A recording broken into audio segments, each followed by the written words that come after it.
Il est 19h50, bonsoir à tous. Voici les titres de l'actualité de ce mercredi. Pliés bagages avant le passage des bulldozers, les populations résignées continuent de dénoncer une injustice alors que se poursuit le déguerpissement de l'emprise de la voie express de Grand Bassam. Vacances et activités sportives, vous allez le voir, dans les communes, on se prépare à occuper le temps autour de tournois sportifs de football. Et puis, nouvel épisode dans le feuilleton des 49 soldats ivoiriens retenus au Mali. Le porte-parole de la MINUSMA dans le pays a été sommé de quitter le pays dans les 72 heures. Les autorités maliennes lui reprochent ses sorties médiatiques sur le dossier qu'elle qualifie d'infondées. Vous avez sûrement dû le remarquer, depuis quelques jours, nous vous proposons une série de reportages sur les vacances scolaires. Eh bien, on continue ce soir. On parle football dans plusieurs communes de la ville. Des tournois de vacances sont en phase de préparation, comme le montre ce reportage de Mardoché Kouassi et d'Éric Kimou. Salle de mariage de la mairie de Yopougon. Ici a lieu le tirage au sort de la 14e édition du tournoi de la municipalité. Une compétition qui, depuis plus de 10 ans, occupe sainement la jeunesse scolaire et offre l'opportunité à celles déscolarisées de se donner de nouvelles perspectives à travers le sport. Une initiative soutenue par les autorités municipales. On a décidé, les amis et moi, d'occuper sainement notre jeunesse. Parce qu'on s'est dit que pendant les vacances, ils sont livrés à eux-mêmes. Mais en même temps, c'est pour leur permettre de se connaître, de fraterniser. Ça sera déjà au complexe sportif Gessi Jackson. Et puis après, on ira jouer le match de poule à Aimé Césaire. La mairie n'a pas d'autre choix que d'apporter tout son soutien à ce tournoi qui permet donc d'aider nos jeunes à passer les vacances dans les meilleures conditions. D'abord, il y a l'appui institutionnel. Et deuxièmement, la mairie apporte un appui en termes financiers pour permettre donc à l'organisation de travailler dans les meilleures conditions. Direction Adjamé, au terrain Abras du quartier Zimbabwe, on prépare le stade à accueillir les matchs du super tournoi d'Abras qui démarre le 30 juin prochain, après une réunion technique où on a pris le temps d'inventorier les équipements offerts par un partenaire extérieur.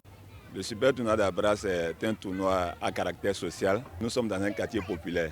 Et généralement, dans les quartiers populaires, pendant les vacances, il y a une masse de jeunes gens qui se retrouvent et ça donne à des activités pas trop conseillées. Et pour les occuper sainement, nous avons décidé de mettre en place un tournoi de football.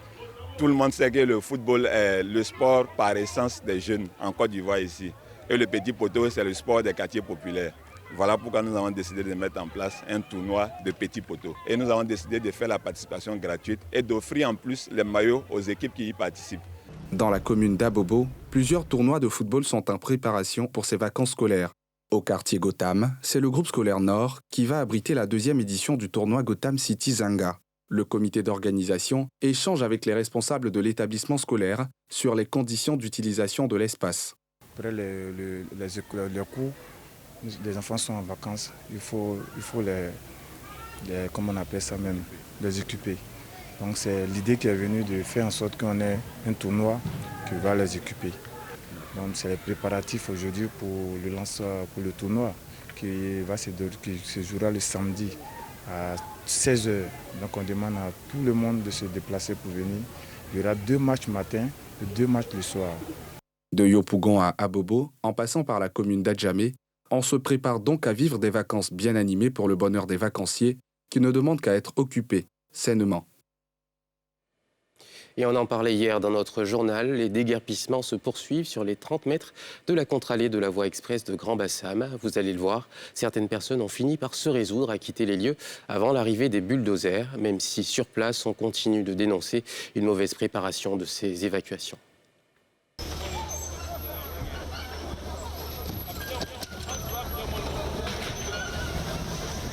Port-Boué, zone Anani. Par ses coups de massue, l'engin commis à la démolition des bâtisses et des commerces sur les 30 mètres de contre-allée de la voie express de Grand Bassam remet en selle l'opération de libération de l'emprise. À quelques kilomètres de là, au carrefour Gonzacqueville, c'est le branle-bas. Des occupants des lieux s'affairent à plier bagages avant l'arrivée de la logistique de déguerpissement. Même décor à Jean Folly, où plusieurs maisons sont déjà décoiffées. À l'intérieur, les affaires des occupants déjà sortis. On fait comment? Si vient casser et qu'il y a un barrage, on fait comment? Donc on casse, pour le moment on casse pour le barrage pour mettre de côté. Nous on est là, on doit dehors. Plusieurs qui rechignaient à leur emboîter le pas finissent par abdiquer. en retrouvant plein dans la démolition de leur maison. D'autres, c'est plutôt les commerces qui sont démolis. Sur les lieux, tous embouchent la même trompette, arguant n'avoir d'autre choix que de plier bagages. Ils nous ont dit que s'ils viennent trouver les bagages, tout sera détruit. Voilà. Malheureusement, il n'y a pas eu de dédommagement. Voilà, rien n'est fait. On est obligé de partir. On essaie de récupérer ce qu'on peut récupérer et puis avoir ce qu'on peut faire avec. Quoique résignés, tous récriminent. Dans leur viseur, la mairie, accusée de n'avoir mené aucune campagne de sensibilisation pour préparer leur départ. On nous dit c'est 30 mètres, on nous dit c'est 22 mètres. On ne sait pas exactement combien de mètres ils vont nous prendre parce qu'il n'y a pas eu de suivi. On nous dit c'est pour une contre-allée, on nous dit que c'est pour des magasins. Quand on va auprès de la mairie ne nous reçoit pas. Pour quelqu'un qui doit payer les impôts d'une parcelle, il faut qu'il ait les titres de propriété. La mairie en est conscient. On ne paie pas les impôts d'une parcelle dont on n'a pas les documents. Mais s'ils nous ont fait payer ça, maintenant s'il y a un déguerpissement, il faut qu'ils tiennent compte de ça. Je ne mets pas la faute sur le haut niveau, mais je pense que c'est un manque d'information. Sur les lieux, l'opération divise. Alors que des occupants sont sur le pied de guerre, d'autres jouent la carotte, réclamant une aide au relogement. On a plié nos bagages, mais nous sommes encore là, actuellement là. C'est difficile, c'est dur. Nous n'avons pas d'argent. Le peu qu'on a là, c'est pour manger. Et puis actuellement là, les maisons sont tellement dures. C'est cher. On souhaiterait que l'État fasse quelque chose pour surseoir à ce déguerpissement afin de pouvoir d'abord dédommager les populations impactées par ce déguerpissement. Pour l'aboutissement de ce cri de cœur, tous ont le regard tourné vers le ministère maître d'ouvrage du projet de contre-allée de la voie express, mais aussi l'autorité communale qui nie toute responsabilité, promettant un éclairage demain jeudi sur ce dossier. Le vice-président de la République, Meïlie Thiemo-Kokone, a reçu ce mercredi en audience les ambassadeurs de la Corée du Sud et de la Suisse. Ils ont évoqué la qualité des relations qui existent entre les pays. Les diplomates se sont engagés à approfondir les liens de coopération dans divers domaines. Je vous propose de les écouter. Nos points de vue pour améliorer nos relations diplomatiques et aussi bilatérales. J'ai mentionné le grand projet entre les deux pays. Première chose, c'est la construction du centre national d'oncologie et radiothérapie à Grand Bassam. Nous voulons élever le centre, le cœur du traitement des cancers dans la région Ouest Afrique. Alors, nous avons eu une visite extrêmement chaleureuse. Nous avons parlé à long moment, Excellence Monsieur le Vice-président et moi. Il a été question évidemment des relations bilatérales d'amitié depuis 61 ans entre la Suisse et la Côte d'Ivoire, avec toute une histoire du premier président de la Côte d'Ivoire qui aimait beaucoup la Suisse, tout ce qui s'est développé depuis dans le domaine scientifique, économique, dans le domaine des échanges de diverses natures, culturelles. On a esquissé aussi des pistes pour l'avenir. On a aussi parlé de la situation sous-régionale, du rôle de la Côte d'Ivoire dans la sous-région et de la stabilité qui règne en Côte d'Ivoire. Un ambassadeur proche des artistes et impliqué dans le monde de la culture, c'est l'empreinte que laissera Jobs van Kirchman, ambassadeur de l'Union européenne en Côte d'Ivoire. Sa mission s'achève après 4 ans en terre ivoirienne. Il s'était investi notamment dans la mise en place du projet UE Magic Tour avec le groupe Magic System. Hier, les artistes ont tenu à lui rendre les honneurs avec une cérémonie d'hommage au siège de leur fondation. 25 localités sensibilisées à l'éducation, au développement et à la cohésion sociale grâce à la tournée culturelle UE Magic Tour. C'est le souvenir que gardent les artistes alors que s'achève la mission d'ambassadeur à la tête de l'Union européenne de Jobs van Kirchman, l'un des co-initiateurs de ce projet d'envergure nationale. Cette initiative-là a permis aux artistes de Côte d'Ivoire de prendre conscience qu'ils pouvaient aussi contribuer à leur manière à l'apaisement en Côte d'Ivoire. Nous avons voulu le célébrer aujourd'hui et puis lui témoigner aussi de tout l'amour que la culture lui porte, lui témoigner aussi de notre reconnaissance pour cette dynamique-là qu'il a su insuffler au monde de la culture lors de ces 4 années passées ici.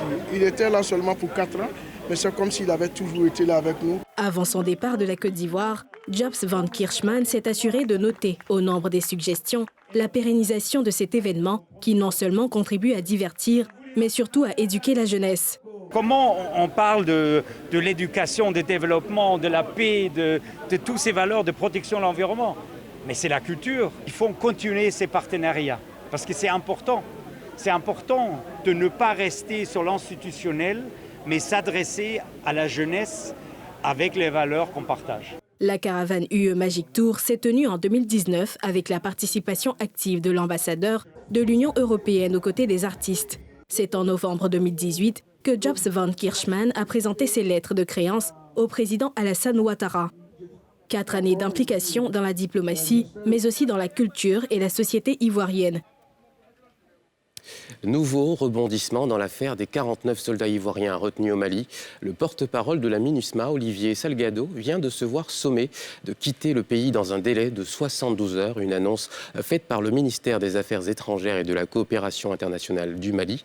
Lui sont reprochées des publications qualifiées de tendancieuses et inacceptables sur le réseau social Twitter pour avoir déclaré, je cite, sans aucune preuve, que les autorités maliennes auraient été préalablement informées de l'arrivée des 49 militaires ivoiriens par vol civil le 10 juillet 2022. Des précisions de Thiemé Dangé. Encore un rebondissement dans l'affaire des 49 soldats ivoiriens arrêtés au Mali. 10 jours après les faits, alors que les autorités de transition disaient s'inscrire dans la voie diplomatique pour son traitement, le dossier connaît depuis ce mercredi 20 juillet 2022 une autre tournure. L'expulsion d'Olivier Salgado, porte-parole de la MINUSMA, Mission des Nations Unies pour la stabilisation du Mali. Le fonctionnaire onusien est en effet sommé de quitter le territoire malien dans un délai de 72 heures. Une décision notifiée à la mission lors d'une audience accordée à Mme Daniela Crosslac, représentante spéciale adjointe du secrétaire général des Nations Unies au Mali, comme en atteste le communiqué du ministère malien des Affaires étrangères et de la coopération internationale qui décline le motif libellé comme suit. Cette mesure fait suite à la série de publications tendancieuses et inacceptables de l'intéressé sur le réseau social Twitter, déclarant sans aucune preuve que les autorités maliennes auraient été probablement informées de l'arrivée des 49 militaires ivoiriens par vol civil à l'aéroport international président Modibo Keïta le dimanche 10 juillet 2022.